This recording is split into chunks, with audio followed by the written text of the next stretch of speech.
বিষ্ণু ৰাভা সমাধিস্থল তেজপুৰ বন্ধুসকল।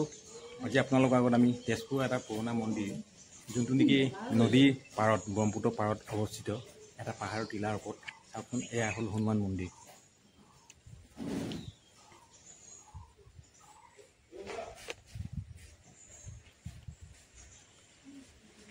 এয়া দেখিছে নহয়, এয়া বজৰংবলী, এয়া মূৰ্তি এভাগি ইয়াত বনাই থৈছে। আৰু এইপিনে চাওক বন্ধুসকলে, এইপিনে ব্ৰহ্মপুত্ৰ, এইপিনে ব্ৰহ্মপুত্ৰ নৈখন দেখিছে। এয়া চাওক, এয়া চাওক, এইখন ব্ৰহ্মপুত্ৰ নদী। এই সিফালে এইপিনে আপোনাৰ ভোমোৰা দলংখন দেখা পাব, এখন ব্ৰহ্মপুত্ৰ নৈখন হয়। আৰু বন্ধুসকল, মই জনামতে এই মন্দিৰ ভাগত বোলে আজিলৈকে ইয়াৰ ব্ৰহ্মপুত্ৰ নদীৰ চাৰি কাষে মানে পানী হৈ যায়, পানীয়ে ভৰ্তি হৈ যায়, কিন্তু আজিলৈকে এই মন্দিৰ ভাগত পানী হৈ পোৱা নাই। সেইটো এটা ইয়াত বৈশিষ্ট্য আছে মন্দিৰটোত। এয়া চাওক, মন্দিৰটো পৰিৱেশ দেখাইছোঁ আপোনালোকৰ গোটেই চাৰিওফালটো। এয়া চাওক, এইজন পূজাৰী হয়। আৰু এখন মন্দিৰৰ প্ৰৱেশ দুৱাৰখন দেখিছে নহয়, আমি সেইফালেদি আহিছিলোঁ, প্ৰৱেশ দুৱাৰখন চাওক। চাওক বন্ধুসকল, এইফালেদি আমি আহিছিলোঁ, এইখন প্ৰৱেশ দুৱাৰ হয়। আৰু এইফালে এইভাগে চাওক মন্দিৰ ভাগি। এইটো হনুমান মন্দিৰত আজিলৈকে ব্ৰহ্মপুত্ৰৰ পানীটো মানে চাৰিওফালে ইয়াত ভৰ্তি হৈ যায়, কিন্তু এই মন্দিৰ ভাগত আজিলৈকে হৈ পোৱা নাই। এইটো এটা ইয়াৰ মানে বৈশিষ্ট্য আছে মন্দিৰটো। আৰু এই মন্দিৰটো আপোনাৰ পাহাৰৰ এটা টিলাৰ ওপৰত হৈ আছে।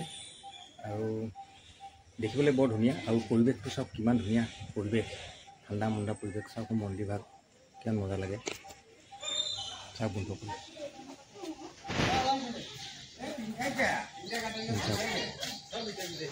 এইপিনে এইটো পাহাৰৰ টিলা হয়, আৰু এইটো বস্তু পাহাৰৰ ওপৰত আছে। আৰু আমাৰ এহেঁতি পূজা চূজা কৰি হৈ গ'ল বৰ্তমান, এতিয়া পূজা চূজা কৰি হ'ল সিহঁতৰ। চাওক মন্দিৰ ভাগি চাওক, চাওক দেখিছে নহয়, চাওক আমাৰ এহেঁতি পূজা চূজা কৰি এতিয়া ওলালে। এই মন্দিৰ ভাগি চাওক। আৰু সেইপিনে ছাইডত সেইখন ব্ৰহ্মপুত্ৰ হয়, ব্ৰহ্মপুত্ৰ। সেই মন্দিৰটোৰ সেইটোৱে বৈশিষ্ট্য, আৰু মন্দিৰটোৰ সেইটোৱে বৈশিষ্ট্য আছে যে কেউ চাৰি চাইডে পানী হৈ যায়গৈ, কিন্তু এই মন্দিৰ ভাগত আজিলৈকে পানী হৈ পোৱা নাই। সেইটোকে কয় তেজপুৰৰ যোনটো নেকি আপোনাৰ ৰাস্তাটো, ইয়াৰ ৰাস্তাটো আহিবলৈ হ'লে তেজপুৰ মেণ্টেলৰ বেক চাইডেদিও আহিব পাৰে বা ফ্ৰণ্টেদিও আহিব পাৰে। সেইপিনে এটা ৰোড আছে, যোনটো গেৰেকী ছাইড বুলি কয়। সেই গেৰেকী গাঁৱৰ সেইপিনেদি আহিব পাৰে।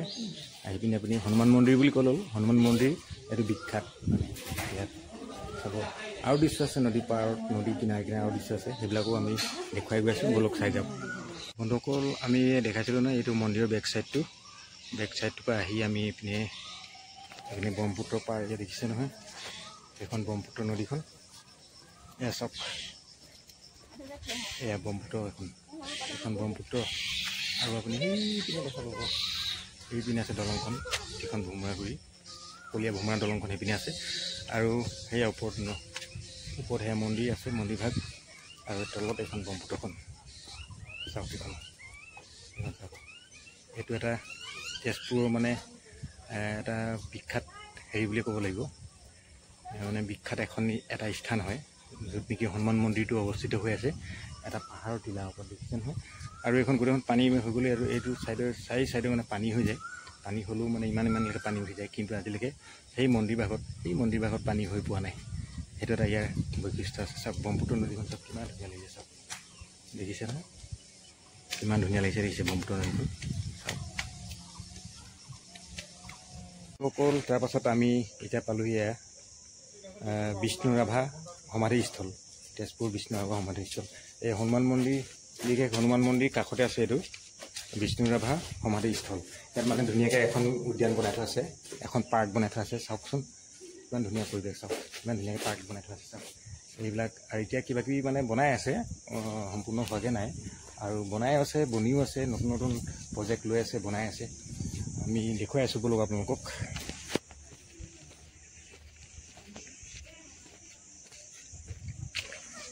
এইপিনে চাওক বন্ধুসকল, এইটো এটা কিবা বনাই থৈছে, আৰু ইয়াত কিবা এটা লিখি থোৱা আছে, চাওক কি লেখা আছে, চাওক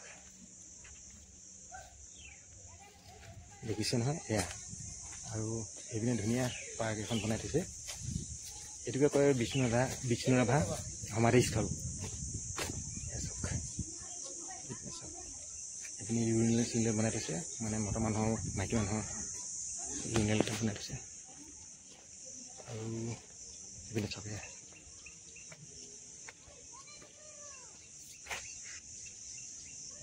এইটো এটা মানে এইটো দৃশ্য এটা বিহুময় এটা প্ৰজেক্টৰ দৃশ্য হয়।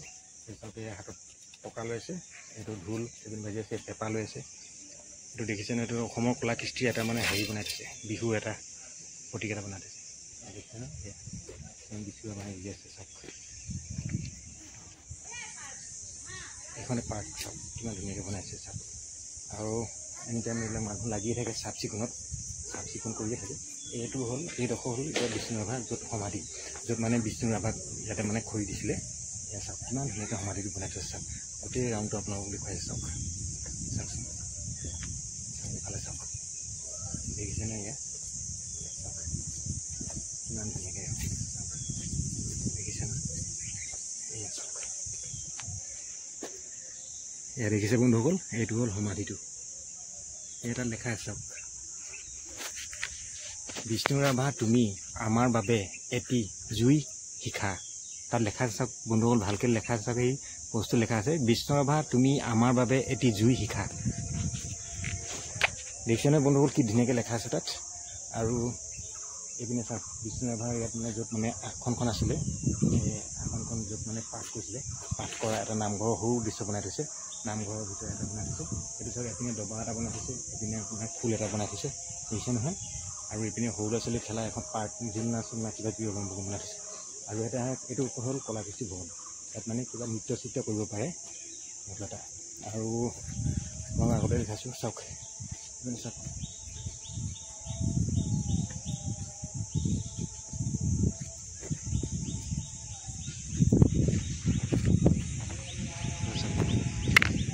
এইফালে চাওক বন্ধুসকল, কিমান ধুনীয়া ধুনীয়া দৃশ্য দেখা পাব চাওক। আৰু এটা বন্ধুসকল দেখাইছোঁ, আমাৰ মানে জয়মতীৰ এটা মূৰ্তি বনাই থৈছে। জয়মতীৰ যেনেকৈ শাস্তি দিছিলে তাৰ এটা মূৰ্তি বনাই থৈছে ধুনীয়াকৈ। আহক আপোনালোকক দেখুৱাইছোঁ চাওকচোন। এয়া চাওক বন্ধুসকল, দেখিছেনে? এইজনী জয়মতীক মানে কেনেকৈ শাস্তি দিছিলে, কিহে বান্ধি থৈছিলে, সেই তেনেকুৱাই একজেক্ট তেনেকৈয়ে বনাই থৈছে চাওক। আৰু এইজোপা চাওক, এইজোপা জৰি গছ চাওক, কিমান ধুনীয়াকৈ ইয়াত মানুহ জীয়াবৰ কাৰণে বহিবৰ কাৰণে ইমান ধুনীয়াকৈ ছাঁ বনাই থৈছে। আৰু এইপিনে এটা পুখুৰী আছে বহুত ডাঙৰ, একদম দীঘল তেনেকৈ পুখুৰী এটা আছে। এইবিলাক হ'ল তেজপুৰৰ মানে তেজপুৰৰ কলা কৃষ্টি চাওক। চাওক কিমান ধুনীয়াকৈ পৰিপূৰ্ণ পৰিষ্কাৰকৈ ৰাখিছে জেগাবোৰ চাওকচোন বন্ধুসকল।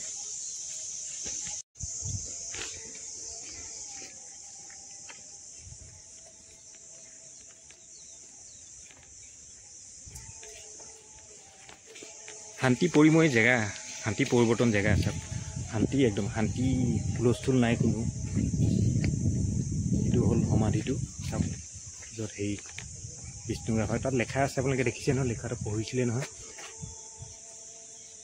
এইটো চাওক বন্ধুসকল, ইয়াত লেখা আছে, বিষ্ণু ৰাভা তুমি আমাৰ বাবে এটি জুই শিখা। দেখিছে নহয় বন্ধুসকল, কিমান ধুনীয়াকৈ লেখা আছে, বিষ্ণু ৰাভা তুমি আমাৰ বাবে এটি জুই শিখা। আৰু এইপিনে চাওক বন্ধুসকল, এয়া দেখিছে নহয়, আমাৰ ইহঁতি এয়া ফটো চটো মাৰি থৈছে ইয়াত চাওক। এইপিনে চাওক, এইটো এটা গ্ৰুপ বনাই থৈছে। আৰু এইবিলাক চাওক, গছ গছনিয়ে কিমান ধুনীয়া পৰিৱেশ চাওক।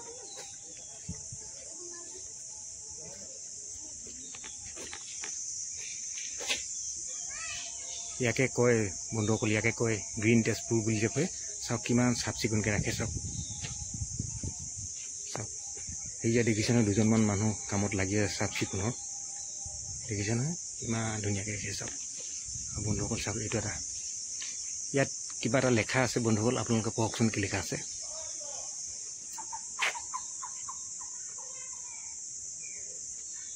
বল বল বল কৃষক শক্তি দল, অ বনোৱা সমনীয়া আগবাঢ়ি যাওঁ বল। দেখিছে নহয়, কলাগুৰু বিষ্ণুপ্ৰসাদ ৰাভা, তেখেতৰ শ্লোগান এটা, তেখেতৰ এটা শ্লোগান হয় এইটো। চাওক কিমান ধুনীয়াকৈ লেখা আছে, আৰু কিমান ধুনীয়াকৈ মূৰ্তিবোৰ বনাই থোৱা আছে চাওক। এইবোৰ হ'ল অসমৰ কলা কৃষ্টিৰ এটা হেৰি প্ৰতীক, এইবিলাক চাওক। দেখিছে নহয় বন্ধুসকল, এয়াই হ'ল আমাৰ অসমৰ তেজপুৰৰ যিটো আজি মই যিটো এই বিশেষ ভিডিঅ'টো বনাইছোঁ। এই ভিডিঅ'টো সেয়া হনুমান মন্দিৰ আৰু বিষ্ণু ৰাভা এইখন উদ্যানখনৰ বিষয়লৈ সমাধিস্থলটোৰ বিষয়লৈ বনালোঁ। আপোনালোকে মোৰ এই ভিডিঅ'টো চাই কেনেকুৱা পালে এবাৰ জনাবচোন দেই, এবাৰ জনাব। বিশেষ মানে মোৰ এইটো নতুন ভিডিঅ', মোৰ নতুন চেনেল এইটো। আপোনালোকে গম পাব, কি চেনেল বুলি মাৰিলে হ'ল, প্ৰশান্ত সাগৰ ব্লগ বুলি আছে। প্ৰশান্ত সাগৰ ব্লগত গ'লে এইটো চাব পাৰিব সকলোৱে। এয়াই আৰু দেই, এয়াই তেজপুৰ আপোনাৰ হনুমান মন্দিৰৰ কিনাৰৰ, হনুমান মন্দিৰ আৰু আপোনাৰ যিটো আমাৰ বিষ্ণু ৰাভাৰ সমাধিস্থলৰ এয়া কিনাৰ পাৰটো চাওক। এইখন ব্ৰহ্মপুত্ৰ নদী এইপিনে বৈ গৈছে আৰু আমি পাৰে এয়া চাওকচোন।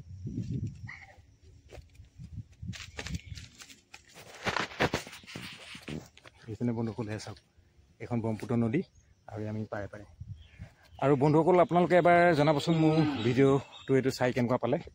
আৰু মোৰ এইটো নতুন চেনেল হয়, এইটো মোৰ চেনেলটোৰ নাম হ'ল পি সাগৰ ব্লগ বুলি আছে, আৰু যদি মোৰ ভিডিঅ'টো চাই ভাল পাইছে আপোনালোকে এটা কমেণ্ট কৰিবচোন ধুনীয়াকৈ, আৰু পাৰিলে এটা শ্বেয়াৰ কৰি দিব আৰু এটা লাইক কৰি দিব, যাতে মই এনেকৈয়ে আৰু ধুনীয়া ভিডিঅ' আপোনালোকৰ আগত বনাই পিনি দেখুৱাই যাব পাৰোঁ।